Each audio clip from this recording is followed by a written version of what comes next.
We have reached the part of the podcast where we're going to be talking some USFL with my boy XFL Jim.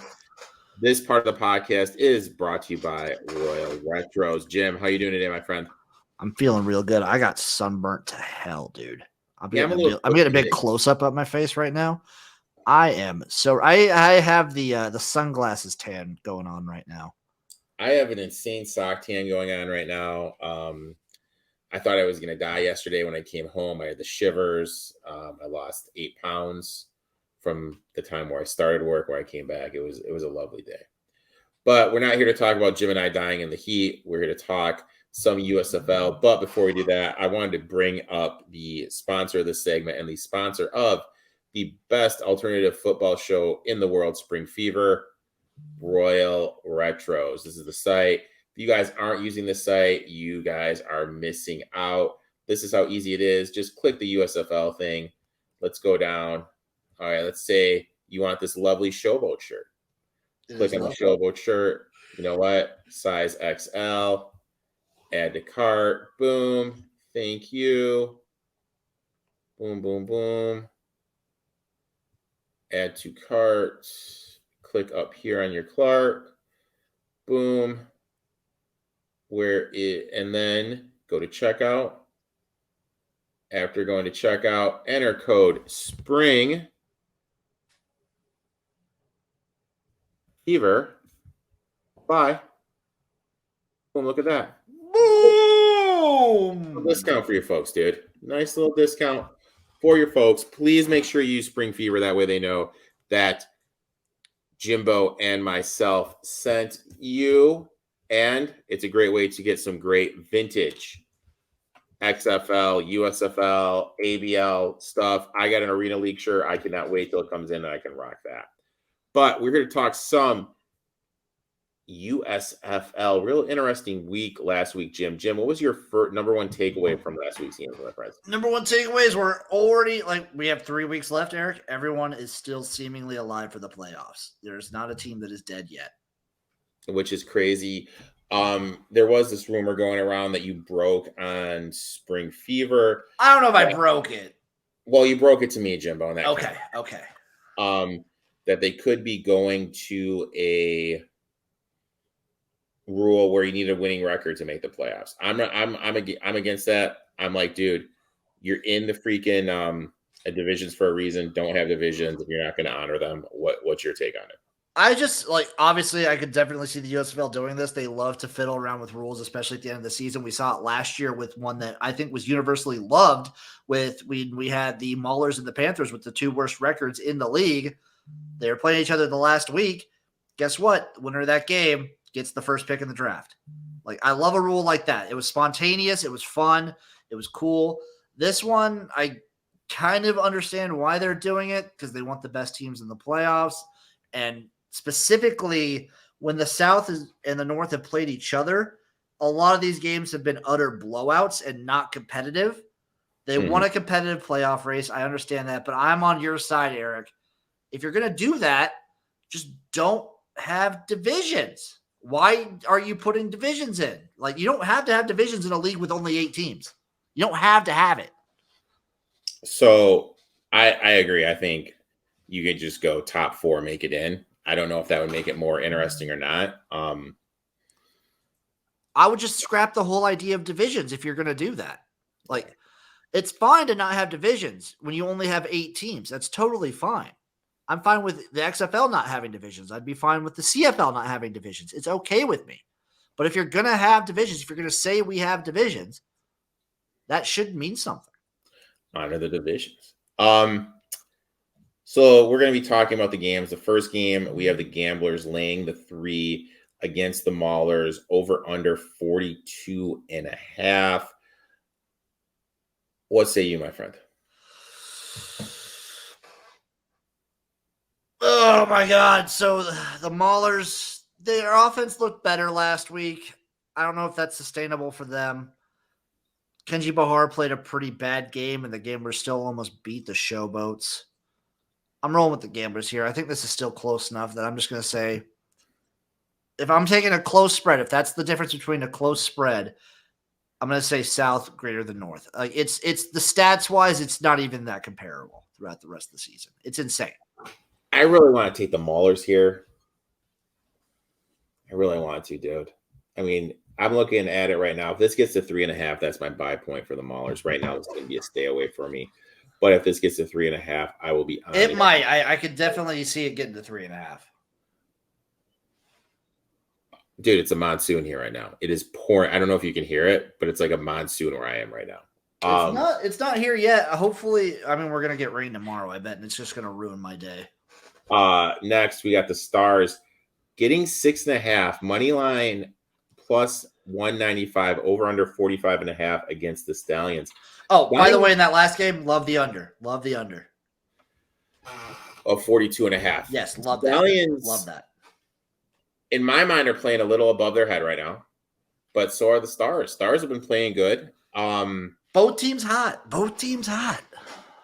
To me, I trust the quarterback play of the Stars better.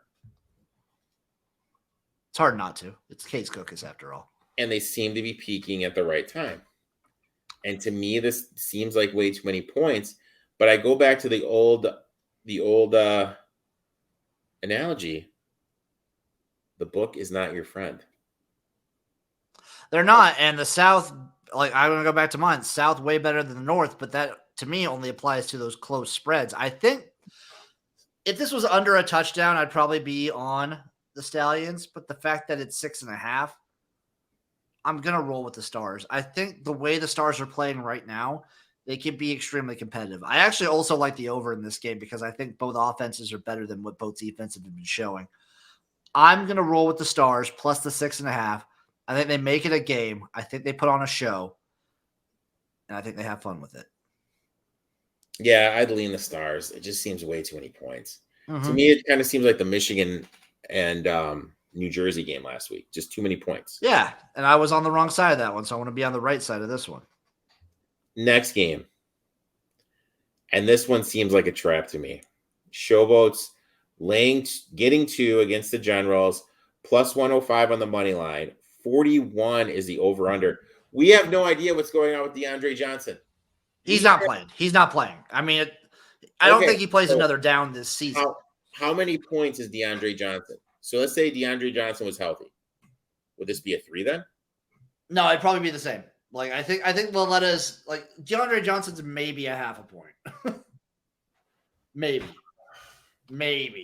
Like he's good. He has that extra bit with his legs, but I think Laletta is more than serviceable in his absence. I don't think there's that much of a dip. So but you're saying that'd be like it'd still be the same? I'd say it's maybe like a half point towards the Generals still. Okay. Maybe. Okay. But remember, the Generals are at home the rest of the season. They're in Canton the rest of the season. Just chilling like a villain. So are the Maulers, baby. So are the Maulers. It's hard for me to not just walk face first into this trap and say wrong team favored. I'm going to do it. I'm going to take a shot on it. I'm going to take the Showboat straight up. Call me a fool, Eric. Call me a fool. I will not call you a fool, but I'm leaning toward the Showboats. Next game. The Breakers and the Panthers. The book we're looking at right now, it's Panthers plus 3.5, money line plus 140, over under 43.5. But one of Uncle Rico's favorite books has it at 3, and he's on the Breakers minus the 3. Yeah, Breakers minus 3. If you can find a 3, Breakers minus 3. I'm just fading Michigan after this one. I would still take the 3.5 if that's all. Like if that was the only thing available, I would take it up to 3.5. I'm not going to take a 4, but I would take 3.5 or 3 for the Breakers. Now, and the under in this game too. Give me the under. Okay, I like that. Let me ask you one more question before I let you go. Let's assume for this part of the show that they don't change the rule changes. I'm looking at the standings right now. You want to see who I think is the playoff? I mean, who are we looking at the playoffs? Realistically, the way they're playing right now would be the Stallions, Probably the Showboats. So you don't think the Breakers get in? The way they're playing right now, no. They've been rough, dude. So Stallion, Showboats, Stars. With DeAndre Johnson out, I don't know. Maulers. It's either the Maulers or the Generals. I don't think the Panthers get in. I don't think the Panthers. And I don't think the Generals get in because I think the Panthers have like a 2-game win. Like they have like 2 wins over them, I think. Really? Let me look at they played earlier. I don't remember who won that game because it's been a fast season. All right, so I'm looking at the future market right now. now. No, the Generals won. So they broke. They're 1-1. All right, so the Stallions are 3-1. Breakers are 375 to 1. I mean, like they could very easily do it, but they're 1-1 versus the. I'm just saying, if the Breakers don't do something with how competitive the South is, they're not making it in. If they play like they've played the last 3 weeks, they're not getting in. I'm just blown away to see the Panthers plus 700. They're second place in the North. I know 3 and 4. There's only a game though. I'm just saying, like, I know. I like the odds on the Maulers. I like it just because they're a long shot. I think they can do it. The Maulers right now, if you're gonna bet this, I would bet honestly, just looking at this, I would bet the Maulers. And I'd probably get on the Showboat train. What's the Showboats odds you're seeing? Plus 750. Yeah, give me the Showboats. I mean, that's what I would do. Jim, I'd like to thank you for coming on. Why don't you tell everyone where they can find you on social media, my friend? You can find me everywhere at XFL Jim. I'm on YouTube. I got a couple videos in the bank. I do some live streams here and there. You can find me with this guy every Wednesday night on Spring Fever. You can find me most Monday nights with our buddy Chase on the Gymnasium. You can find me on videos on YouTube, Twitch, Twitter. I'm all over. And also coming out next month, College football tailgate. The tailgate is going to be live. It is back. It is back. Season 2. We're adding someone to the crew. Chase. We're having a threesome. I said it. You said it, dude. We're having a threesome. I'm a very sexual being, Eric. You know what, dude? I'm like Straight Arrow Gennaro from that one movie, Necessary Roughness. You are the straight man in this relationship that we have. Straight Arrow Gennaro. So make sure to check that out, guys. Jim, thanks for coming on. We will talk next week, my friend. Damn right we will.